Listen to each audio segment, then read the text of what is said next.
A simple parking dispute escalates into a viral showdown when Brandon fights back against a woman's racist aggression. Will he prove his worth or become another victim? Watch the confrontation unfold.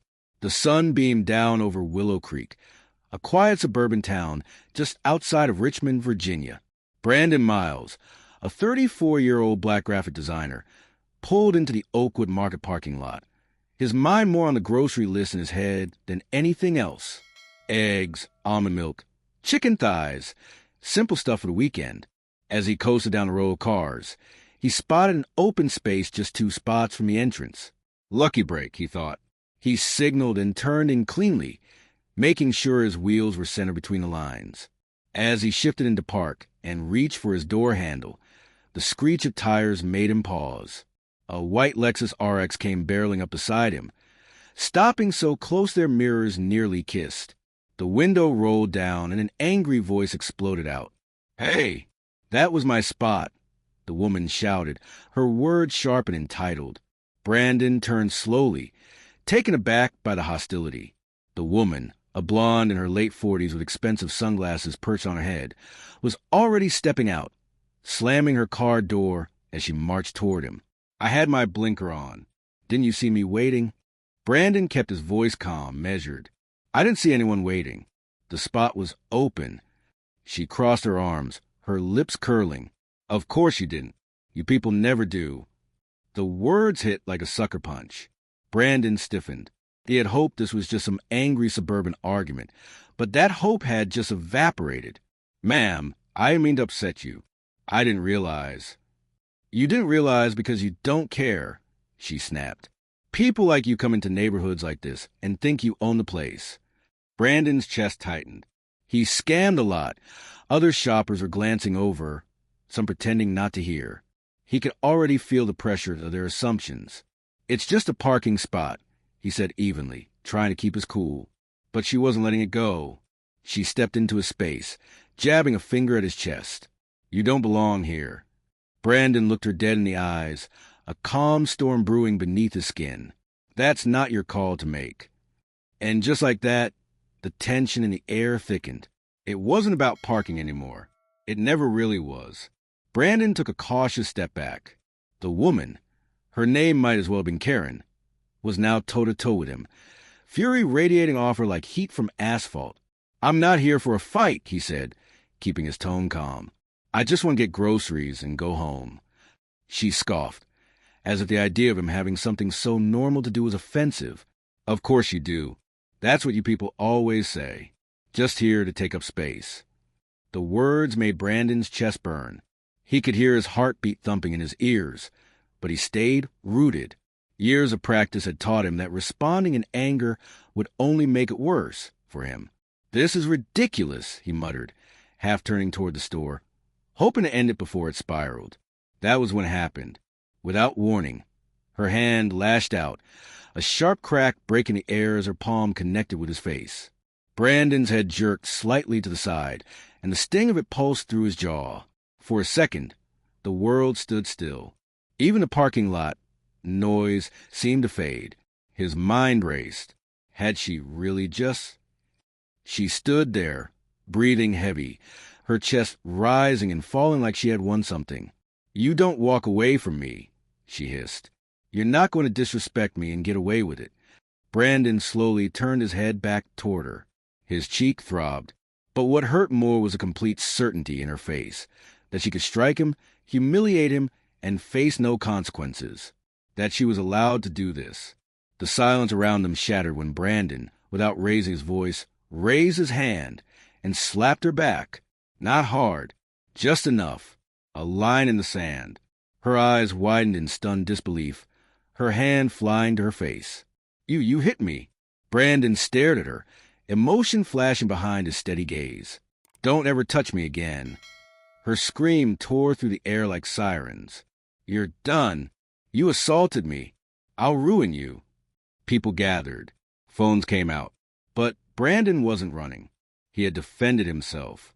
And this time, he wouldn't be the one who paid for it. The slap had barely settled in the air when the world snapped back into motion. Brandon didn't move. He didn't flinch.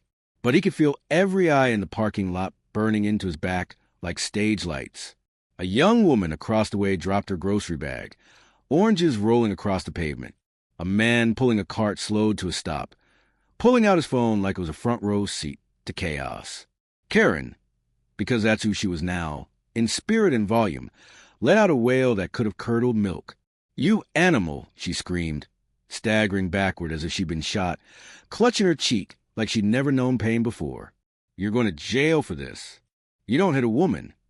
Brandon's jaw locked. His hands were still at his sides, unmoving, his heart pounding like a war drum. The sting on his face was gone now, replaced by adrenaline. He could feel his blood pressure rising with every shriek. Karen stumbled dramatically, backing into her white SUV. "Somebody call the cops." "He attacked me," she cried. Her voice shot across the lot like a flare gun. A man in cargo shorts edged forward, clearly unsure what he'd walked into. I think I saw her hit him first," he began. Karen spun on him. "Are you kidding me? You're defending him." Brandon raised both hands, palms out. "There are cameras," he said simply. "I suggest you stop yelling before you make things worse." "Oh, I'm going to ruin you," she spat. "I've got lawyers. I'll have you arrested, fired, erased." "From what job? You don't even know my name." Karen's eyes bulged, the vein in her forehead doing a little dance. "You people think you're untouchable." Just then, a Target employee poked their head out of the automatic doors. Management says they're calling the police, ma'am. They saw everything on the lot cams." Karen froze for a beat, like a computer buffering. Then came the tantrum. Full volume. "You're all against me. This is what happens when you let—" "Stop," Brandon interrupted. His voice was quiet but cut through her screech. "It's over. Walk away before you dig yourself deeper." But she wasn't walking. Not yet. And Brandon knew this wasn't the climax. It was just the first act. Brandon stood beside his car, arms crossed, eyes narrowing as he stared at the deep, jagged scratches gouged into the driver's side door. His reflection in the warped metal looked tired, worn, but his jaw was set like stone. There was no doubt in his mind who had done it. The rage wasn't in the damage. It was in the message. This wasn't just petty vandalism. This was Karen's victory lap, her middle finger to everything decent. A mocking voice drifted from behind him. "Ah, shame about the paint job." Brandon turned slowly. She stood there, leaning against her white SUV like she was posing for a magazine titled Delusions and Tantrums. She was sipping iced coffee like she hadn't just unleashed hell on a stranger's afternoon. Her grin was venom and lipstick. "You do this?" Brandon asked, tone calm but laced with steel. Karen shrugged like she was swatting a fly. "Maybe if you hadn't stolen my spot, your little Toyota wouldn't look like it got mauled by a cougar." "You keyed my car," he said flatly. "I might have scratched it," she said, voice saccharine. "You slapped me, remember? You're lucky I don't sue." Brandon took a deep breath, stepping closer but keeping distance. "I didn't slap you. I defended myself. And now you're escalating." "Oh, honey," she cooed, tilting her head. "You think this is escalation?" Before Brandon could respond, she slipped into her SUV, slammed the door, and with a sudden roar of the engine, slammed into the front of his car. The sound of metal crunching echoed like a gunshot. Brandon leapt back as her bumper rammed his. She didn't even flinch.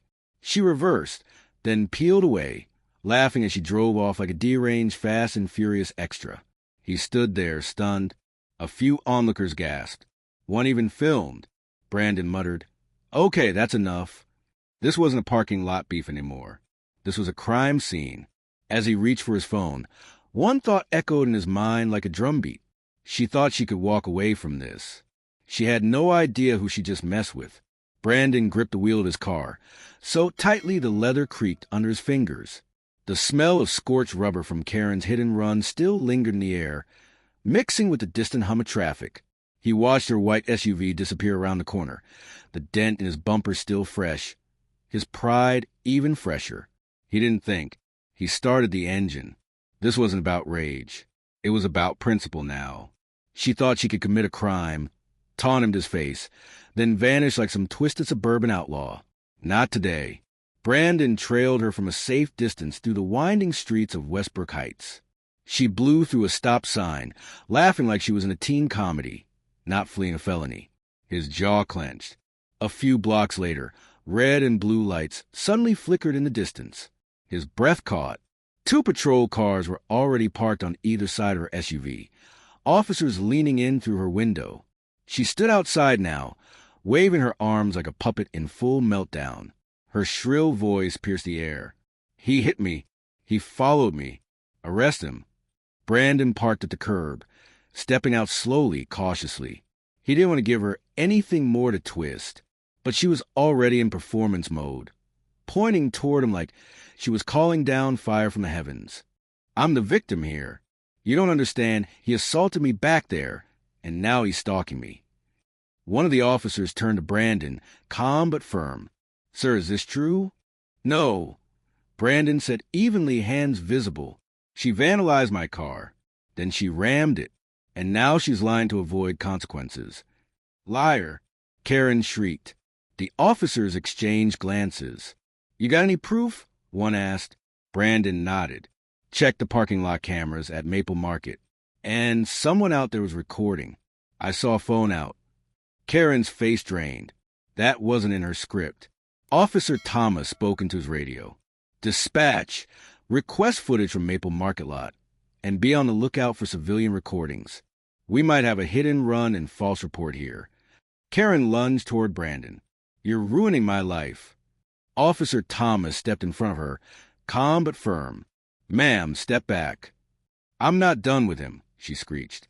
He needs to pay. Thomas's tone dropped an octave. He's not the one breaking the law.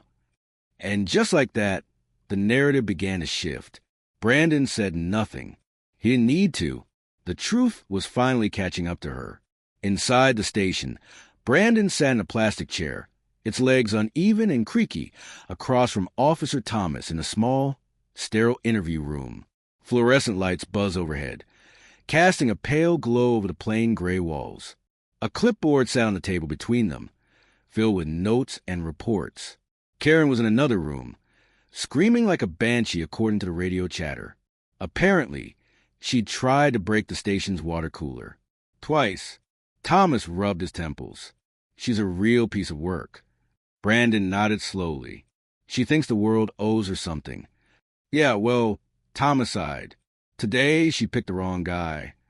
As they waited for security footage from a grocery store, the door cracked open and a young officer walked in with a flash drive. Surveillance footage just came in. You're going to want to see this. They plugged it into the monitor on the table. The first image, Karen walking toward Brandon's car, her face already twisted into fury. Then came the shove, clear as day, the slap, her vandalizing the car, and finally, the rear-end collision, captured by a different angle as she backed into Brandon's car like she was playing demolition derby. Brandon glanced over at Thomas, who let out a slow whistle. Well, that's that. But before they could even finish watching, muffled yelling echoed from down the hall. She's going off again, the young officer said, yelling about conspiracies, lawsuits, media exposure, the whole nine. Brandon exhaled slowly. Is she always like this? Thomas smirked. Oh no, she's in rare form today. Last I checked, she tried to fire her own lawyer and represent herself. Said she's watched enough Law and Order to know how it works. Brandon let out a surprised chuckle despite himself. Of course she did. Just then, another officer entered with a cell phone. Got a witness, he said. Some guy posted a TikTok of the slap and her scratching the car. It's already got 30,000 views. Hashtag Karen Meltdown. It's going viral. Brandon blinked. You're kidding. Nope, the officer said, showing him the screen. There she was, frozen mid-slap, mouth open in rage. Brandon rubbed his face. This just keeps getting better. Thomas chuckled. Guess her 15 minutes of fame are finally here. Brandon's smile faded slightly. Let's just make sure she gets more than views. Let's make sure she gets justice. Brandon sat at his kitchen table, a half-eaten sandwich pushed to the side. as he stared at his phone screen. His name was trending on social media. Hashtag parking lot Karen was now the #2 trending topic nationwide. It felt surreal. The TikTok video had exploded overnight. By the time the sun rose, it had over 2 million views, and the comment section was a war zone of support, outrage, memes, and some truly creative satire. One user had edited the video into a Mortal Kombat fight intro, complete with health bars and finisher flashing across the screen right as Karen slapped him and he returned the favor. Brandon wasn't sure whether to laugh or cry. His phone buzzed again. Another message from an old college friend. "Bro, you're literally famous. You okay, though?" He typed back, "Yeah, just watching the circus unfold." A loud ding signaled another update. A well-known influencer had duet the original clip, breaking it down frame by frame, like it was a Zapruder film. Now, right here, the influencer said, pause in the video, "You can see Karen's form is all wrong. No shoulder rotation. No follow-through. Amateur hour." Meanwhile, Brandon's counter? Controlled. Calm. The guy didn't even blink. This is restraint, folks. Brandon snorted into his coffee. But it wasn't all laughs. News outlets had picked up the story, too. One local anchor actually used the word hero. That felt off. Brandon didn't feel like a hero. He felt tired. Exhausted, actually. The doorbell rang. He walked over, opened it, and found Officer Thomas standing there, holding a manila envelope. "Thought I'd drop this off personally," Thomas said. "Security footage, official report copy, and something else." Brandon raised an eyebrow. "Something else." Thomas smirked. "A signed confession." Karen cracked. Brandon blinked. "Wait, seriously?" She broke down crying after her mom called and said, and I quote, "You've embarrassed the entire family." She wrote everything down, claimed she was stressed, misunderstood, and taken out of context. But yeah, she admitted to everything. Brandon leaned against the doorframe, stunned. "Wow." Thomas handed him the envelope. "Take it. We'll be in touch about the court date. And try not to become a meme again." Brandon smirked. No promises. The courtroom buzzed with nervous energy. Every seat filled, the murmurs of anticipation rising like static. Brandon adjusted his tie, glancing toward the double doors as they swung open. Karen Thompson entered, flanked by her attorney, wearing a demure gray dress and clutching a tissue like she just watched the Notebook for the first time. Her hair was pulled back tightly, her expression rehearsed. To the untrained eye, she looked like the portrait of remorse. Brandon, however, had seen the show before, and based on the collective side eyes from the jury, so had they. Judge Ramirez entered with authority, her robe flowing behind her like a cape. She was known for her no-nonsense style and laser-like focus on facts. Brandon had read up on her. He liked her already. "Let's begin," she said briskly. "Opening arguments." Karen's lawyer rose first, her voice soft, honeyed. "Ladies and gentlemen of the jury, my client is not a criminal. She's a mother, a hard-working member of this community who had, yes, a moment of frustration, but a moment does not define a person." Brandon tried not to roll his eyes. Then came Miss Chan, the prosecutor, sharp, confident, not one to let theatrics slide. She paced slowly in front of the jury box, then turned sharply. What defines a person is not how they behave when things go their way. It's how they behave when they don't get a parking space. When someone says no. Karen squirmed. "We'll show you footage," Chan continued, "of Ms. Thompson escalating, striking Mr. Lewis, damaging his property, and lying to police. This was not frustration. This was entitlement. And today, entitlement meets accountability." Brandon nodded slightly. "Game on."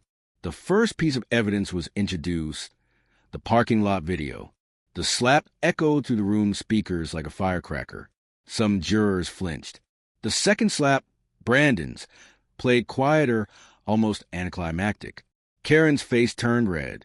She dabbed at her eyes with her tissue, as if the footage personally betrayed her. As the judge called for a recess, Karen leaned toward her lawyer, whispering in frantic bursts. Brandon watched from across the aisle. It was like watching a house of cards tremble in a stiff breeze. Outside the courtroom, a small crowd of supporters, some holding signs reading "Justice for Brandon," clapped politely as he stepped out for air. He offered a tight smile, but his mind stayed inside. This wasn't over. Not yet. The courtroom was silent, except for the steady hum of the ceiling fan and the shuffle of papers as the bailiff returned with a small folded note. The jury had reached a verdict. Brandon's heart pounded, not with fear, but with the weight of everything that had led to this moment. All rise. The bailiff called as Judge Ramirez re-entered. She took her seat with the same composed authority she'd carried since day one. The foreperson stood, eyes steady, voice firm. We, the jury, find the defendant Karen Thompson guilty of assault and property damage. A quiet gasp rippled through the room, followed by a long silence. Karen slumped slightly in her chair, the smugness she wore like armor finally cracking. Her hands trembled. Her mouth opened, then closed. The judge thanked the jury and dismissed them before setting a sentencing date. As the courtroom emptied, Brandon remained still. It wasn't joy he felt. It wasn't revenge. It was clarity. Outside the courthouse, reporters gathered like flies. Microphones pointed at him. "Brandon, how do you feel?" one asked. He looked past the cameras, past the flashbulbs. "Relieved," he said simply. Not because she lost, but because the truth won. Later, over coffee with Miss Chan, he sat quietly staring into his cup. "You know what gets me?" he finally said.